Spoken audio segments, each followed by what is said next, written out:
Welcome to Whispers and Confessions. There might be a twist waiting, so please make sure to watch until the end. Don't forget to subscribe and like. Let's begin right away. We ended up at a motel where I abandoned all thoughts of my family responsibilities. I was completely caught up in the moment with her.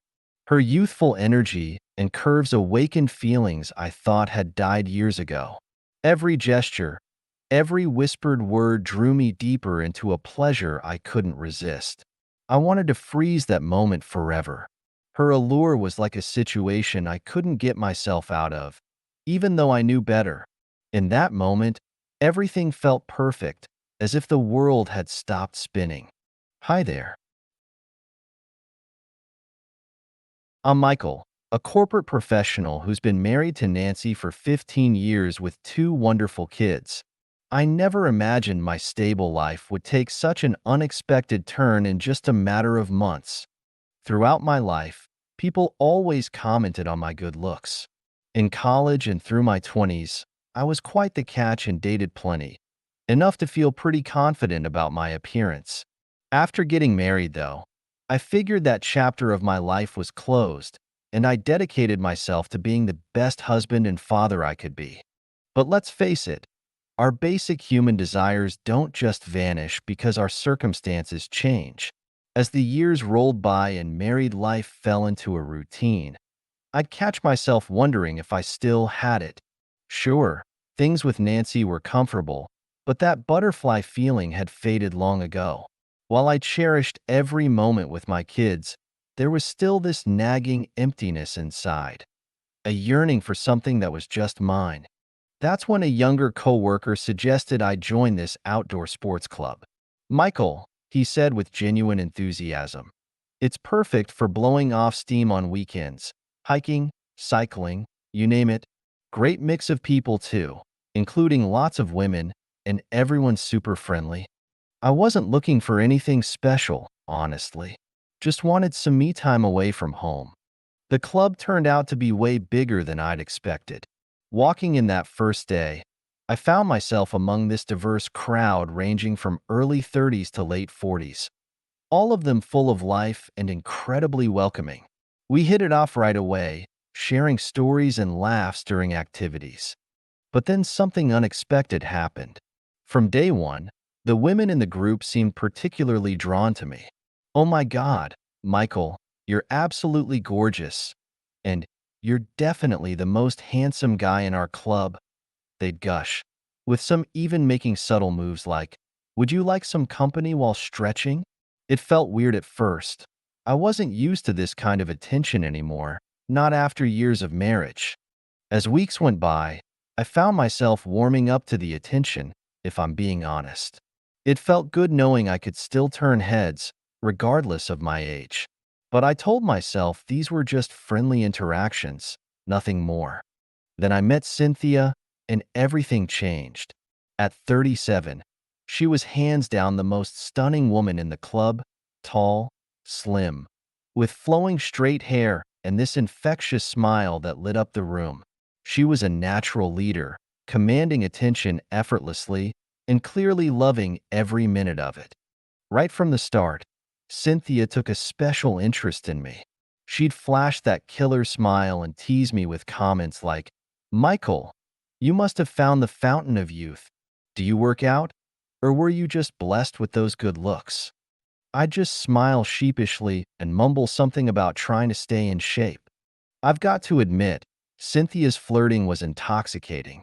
It was like rediscovering a part of myself I thought was long gone after 15 years of marriage. When she'd look at me that way, with those eyes, suddenly I felt like that confident guy in his 20s again. The attention from someone as gorgeous and young as Cynthia was a major ego boost. Every encounter with her sent my heart racing, but it also filled me with crushing guilt. I'd think about Nancy and the kids, and I'd feel like the worst person alive. Yet somehow, I couldn't resist the undeniable attraction to Cynthia. Things escalated when she confronted me one day with this knowing look. So, Michael, how's married life treating you? Be honest, doesn't it get monotonous? You know, The whole routine with kids and the same person day in, day out? I was caught off guard, but her intense gaze told me she was dead serious. I tried to laugh it off with a casual, well, everyone goes through rough patches, but Nancy and I are doing fine. Deep down, though, I knew this wasn't just innocent small talk. After that conversation, Cynthia became even more forward. During our post-activity gatherings, she'd make sure to grab the seat next to me, and while topping off my drink, she'd lean in close and whisper, "Come on, Michael, a catch like you shouldn't be tied down, even if you are married. You must see how all these women can't keep their eyes off you." I tried to laugh it off, but I couldn't resist Cynthia's words. The turning point came after a club gathering one night. When everyone else had left, leaving just the two of us, I was completely drawn to her. My conscience screamed at me to head home, but I felt an irresistible pull to stay. We ended up at a nearby cafe, which led to more drinks. That night, I was completely drawn to Cynthia. With a smile that could melt ice, she said, "I appreciate honesty, Michael. You should try it too." "You deserve some happiness," she whispered, taking my hand, and in that moment, my resistance crumbled. When she kissed me, time seemed to freeze. My rational mind knew this was wrong, but the rush of emotions was too powerful to fight. We ended up at a motel, where I abandoned all thoughts of my family responsibilities. I was completely caught up in the moment with her. Her youthful energy and curves awakened feelings I thought had died years ago. Every gesture, every whispered word drew me deeper into a pleasure I couldn't resist. I wanted to freeze that moment forever. Her allure was like a situation I couldn't get myself out of, even though I knew better. In that moment, everything felt perfect, as if the world had stopped spinning. That night marked the beginning of our affair. Initially, I convinced myself it was just a one-time slip-up, but Cynthia had other plans. She kept reeling me in with flirtatious messages, and I found myself powerless to resist. "Let's keep this our little secret, Michael," she'd whisper. "Don't overthink it." I fell harder with each passing day. During a club camping trip, she even snuck into my tent at night, flashing that irresistible smile. "Isn't this exciting, sneaking around?" I gave in without a word, momentarily forgetting everything else, though the guilt and fear came rushing back later. The stakes were enormous. One wrong move and my entire world would implode. The guilt toward my wife and kids ate at me, but I felt pathetic, unable to break free from Cynthia's influence. She exuded confidence, often saying, "Want to know why I'm drawn to you? Because you're special. As long as this stays between us, what's the harm?" She had me wrapped around her finger. After our affair began, life appeared normal on the surface, but underneath, everything was different. At club meetings, I could feel her eyes following me, and she'd find ways to whisper things like, "I need to see you." At first, I'd try to brush it off with an awkward smile, but as she grew bolder, I found myself playing along. She was really good at keeping things discreet, acting perfectly normal around others while seducing me in private with words that hit their mark every time. At one club gathering, she leaned close and murmured, "Michael, how are you this gorgeous? Just looking at you makes my day." Those words made me panic, feeling everyone's eyes on us. Though others seemed to take it as innocent banter, my heart was racing, both from fear of discovery and from the thrill of her attention. Later that night, she messaged me, "Heading straight home? Or do you want to spend some time with me?" By then, I couldn't say no to her anymore. She knew exactly what she was doing with a married man, and she played her cards perfectly. Her self-assurance only made her more irresistible. During our next meetup, she laid it out plainly. "I'm crazy about you, and I know you feel it too. Why fight it? No one has to know if we're careful." Her words made me realize how far I'd fallen. Even though I knew I should be home with my wife and kids, I kept justifying these thrilling encounters to myself. Soon enough, things started changing at home. Nancy began questioning my involvement with the club. Aren't you spending an awful lot of time away from home lately? My kids' disappointment was evident in their voices. Dad, are you heading out again this weekend? I scrambled for excuses. I made a commitment to the hiking club. I can't let the team down. Nancy's response was gentle but pointed. Don't you think your family needs you too? But wrapped up in my secret rendezvous with Cynthia, I barely registered my wife's concerns. The day Nancy tried to have a heart-to-heart with me hit hard. Michael, you've been different lately. Like you're not yourself anymore. I can't shake the feeling you're keeping something from me. Can you just be honest? My heart nearly stopped, terrified she discovered my affair with Cynthia. But I played it cool, deflecting with, what do you mean? Work's just been crazy lately. Nancy wanted to believe me. I could tell, but doubt lingered in her eyes. Things were getting dicey at the hiking club, too. Cynthia was getting bolder with her touches, and other members were starting to notice. At one after party, someone dropped the bomb. Is there something going on between you and Cynthia? I practically jumped out of my skin. Cynthia laughed it off with a casual, oh please, Michael's just naturally helpful to everyone. But inside, I knew we were on borrowed time.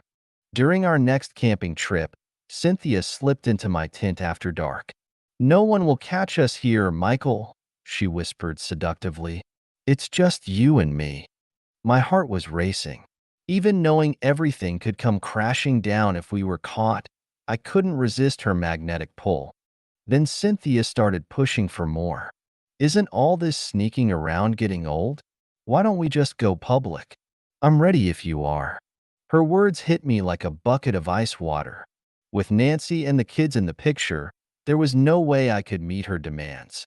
I had no defense against Cynthia's intensity. Her eyes blazing, she pressed me. You know I love you, Michael. And I know you feel it too. So why keep dancing around this? She was backing me into a corner, demanding I make a choice. The drive home that night was torture. Should I come clean to Nancy and blow everything up like Cynthia wanted, or cut things off completely? Neither option felt possible. My conscience screamed at me to end it, but just thinking about Cynthia's intoxicating presence made my head spin. As Cynthia and I got deeper into our affair, everything started coming undone. I tried to keep up appearances at home, but Nancy could sense something was off. You've been acting so strange lately. You can't even look me in the eye anymore. Something's eating at you, isn't it? Every time she said things like that, the guilt and fear nearly crushed me. But the moment I saw Cynthia, those feelings would vanish into thin air. She'd whisper, "Isn't what we have amazing, Michael?" pulling me deeper into her web. Then came the day everything almost fell apart. During a group hike, while we were all taking a breather, Cynthia came over to hand me some water, deliberately letting her fingers brush against mine. I could feel everyone's eyes on us, but Cynthia couldn't care less. Instead, she upped the ante. Michael, want to check out the view from higher up? Just us? I hesitated for a split second, but by then, following her lead had become second nature.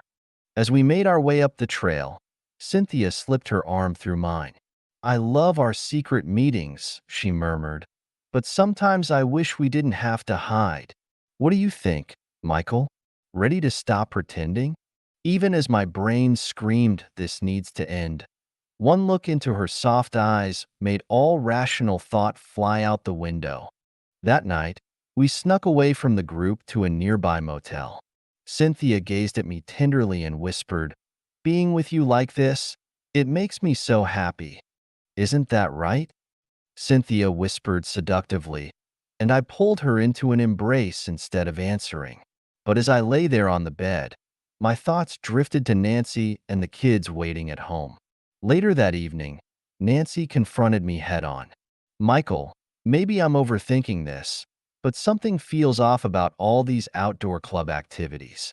You're gone so often, and when you're home, you seem a million miles away. Caught off guard, I fumbled for words. It's nothing. I'm just trying to clear my head. But Nancy wasn't buying it.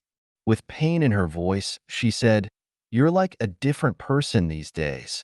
Our connection, it's not what it used to be." I had no defense. That night, as Cynthia's messages lit up my phone, "Michael, I need more time with you. Let's make this weekend special, just us." Nancy's hurt expression haunted me. Even though I knew in my gut that continuing this affair could cost me everything, her hold on me was inescapable. Things took a darker turn when she started getting possessive, making demands like, "Let's stop hiding what we have. I want you all to myself." When I tried ghosting her messages, she actually showed up at my house. "Why are you ignoring me, Michael? Are you getting tired of me? Or are you trying to end this?" My heart nearly stopped. What if Nancy or the kids overheard? "Cynthia, you can't do this," I pleaded. "This kind of behavior puts us both at risk." But she just looked at me with tears streaming down her face. "I don't care about risks. I just need you. Don't leave me." Later that night, after my family had gone to bed, I sat alone in the darkness of our living room, wrestling with my conscience. This thing with Cynthia has to stop.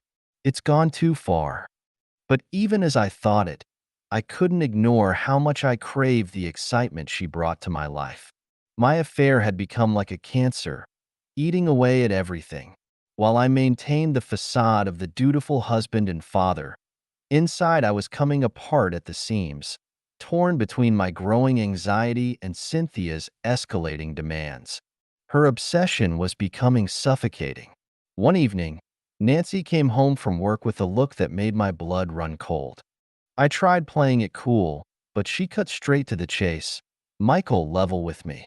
What aren't you telling me?" My mind went completely blank. The way she looked at me, it wasn't just suspicion anymore. She knew something was up. Fighting to keep my voice steady, I said, "Nothing's wrong. I've been really involved with the club activities." She shook her head slowly. "This club, it's driving a wedge between us. You're never around anymore. We barely talk. Can't you see how wrong this is?" I had no answer for her. All I could manage was a weak, "I'm sorry. I know I've been acting weird," but her expression told me she saw right through me. Part of me wanted to come clean right then and there, but I couldn't find the guts to do it. I was caught in an impossible position, trying to salvage my family life while still chasing the thrill of being with Cynthia. Then things really started unraveling.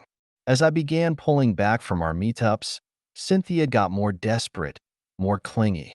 During one club social, she'd had too much to drink and blurted out, "Why are you being so cold, Michael? If you were going to treat me like this, you shouldn't have started anything with me." The other members exchanged confused looks, and I could feel their eyes darting between us. I tried laughing it off. "She's just upset." But my heart was racing. In that moment, I realized our secret was hanging by a thread, ready to unravel with just one loose word from her. After the meeting, Cynthia cornered me, her voice trembling with emotion. "Why are you pushing me away like this? I'm going crazy here, feeling all this anxiety while you act like everything's fine, Michael." Tears streamed down her face, and though my heart ached seeing her distress, I knew deep down this had to stop. The deeper she fell, the more dangerous our situation became. Her obsession intensified in the days that followed. My phone buzzed constantly with messages. "We can't end things like this. Be real with me. You still want me, don't you?" I started ghosting her texts and skipping club meetings, but she wouldn't take the hint. She even showed up at my house, pleading, "How can you just run away like this, Michael? Am I supposed to deal with all these feelings by myself?" I couldn't keep dancing around it anymore. Finally, I laid it out straight. "This needs to end. We can't keep going." She let out a bitter laugh, shaking her head. "End it? After everything you said to me? I can't live without you. Don't you get that?" In that moment, seeing her desperate attachment, It hit me like a ton of bricks. If I didn't cut this off now, I'd lose everything: my family, my integrity, my whole sense of self. That's when everything fell apart. Nancy caught sight of one of Cynthia's messages popping up on my phone. "Michael, what the hell is this?" she exploded. "It's that woman, Cynthia, isn't it? What's going on?" I froze, words failing me, before finally coming clean about everything. Nancy was devastated. She bolted from the house in tears. When I tried to stop her, she yanked her arm away. "I can't even look at you right now. We'll talk later." That night, alone in our empty house, guilt and self-loathing kept me wide awake. Only then did the full weight of what I'd done really sink in. Everything fell apart after Nancy discovered the truth. When she came back that night, she didn't say a word. The silence between us was deafening, and I had no idea how to bridge it. As the hours crawled by, dread and anxiety gnawed at my gut. The next morning, Nancy finally broke the silence. "I can't understand this. How could you do this with her? What about me and the kids?" Her voice cracked as tears welled up. I had no defense, no explanation, just a pathetic "I'm sorry" on repeat. But that only fueled Nancy's anger. "Sorry? That's all you've got? You think sorry fixes what you've done to our family?" Her words cut deep, and I could only stand there taking the full brunt of her pain and fury. While things with Nancy were falling apart, Cynthia became even more unhinged. Even after I told her it was over, she wouldn't stop calling and texting. "Michael, you can't mean this is really over. How can you do this to me?" I tried blocking her out, but she just got bolder, even showing up at my workplace. When I pulled her aside, worried about my coworkers seeing us, she broke down. "Michael, why are you being so cold? You know how real my feelings are." Her behavior was becoming more erratic by the day, and I was terrified she might blow up my life even more. But her desperate actions only strengthened my resolve to end things for good. A few days later, Nancy asked to talk. She kept her composure, but I could hear the tremor in her voice. "I've been doing a lot of thinking. I want a divorce. I can't trust you anymore, and I don't see how we can move forward from this." Those words hit me like a physical blow. The reality that I was about to lose my family, everything I'd built, came crashing down. In desperation, I dropped to my knees, begging Nancy. "Nancy, please. I know I messed up badly. I'll do anything to make this right. Give me one more chance to prove myself." I pleaded desperately with Nancy. Nancy's face was stone cold, her cutting words piercing through me. "Save it, Michael. Words mean nothing now. You made your choices, and you chose her over us. Do you have any idea what this has done to me? To our children?" I guess those moments with Cynthia were worth destroying everything we built together. I had no defense. The weight of my actions crushed me into silence. When the divorce papers arrived, I signed them with trembling hands. My last-ditch efforts to salvage our marriage had come too late. The hardest part was facing our children, their innocent questions cutting deeper than any knife. "Dad, what happened between you and Mom?" I couldn't even look them in the eye. My final meeting with Cynthia was brief but gut-wrenching. "So this is it. You're walking away from me too," she said through tears. "I'll never forget what we had." With those parting words, she vanished from my life. But the scars of our affair remained, a constant reminder of my betrayal. Now I'm left with nothing but emptiness. Nancy and the kids are gone, and I've abandoned the outdoor club that started it all. The price of my choices was astronomical. It didn't just damage my life, it demolished it completely. Each night, I sit alone in this hollow house, drowning in self-loathing and regret. The questions haunt me. Why did I do it? Why couldn't I stop myself? But there's no rewinding time. I'm sharing my story as a cautionary tale. One wrong turn, one moment of weakness can trigger an avalanche that buries everything you hold dear. In my sleepless nights, I torture myself with what ifs. If only I'd thought things through. If only I'd kept my priorities straight. But hindsight is crystal clear when you're standing in the ruins of your life. Every memory of Nancy and the kids, their laughter at the breakfast table, their smiles on family game nights, feels like a knife in my heart. 15 years of building a beautiful life together, and I destroyed everything myself. Sometimes I catch my reflection and barely recognize the man staring back, wondering, was it worth it? Is this what you wanted? I chased after a fantasy, the thrill of feeling young again, the rush of something new and exciting. In doing so, I lost sight of what real happiness looks like. It wasn't in stolen moments or secret rendezvous. It was in the everyday magic of family life. In Saturday morning pancakes with the kids, in quiet evenings with Nancy sharing our day's stories. To anyone standing where I once stood, teetering on the edge of temptation, stop. Take a breath. Think hard about what you're risking. Don't let a temporary rush of emotion push you into making a permanent mistake. Your family, your loved ones, they're precious beyond measure. Don't be like me, learning this lesson only after watching everything you love slip through your fingers.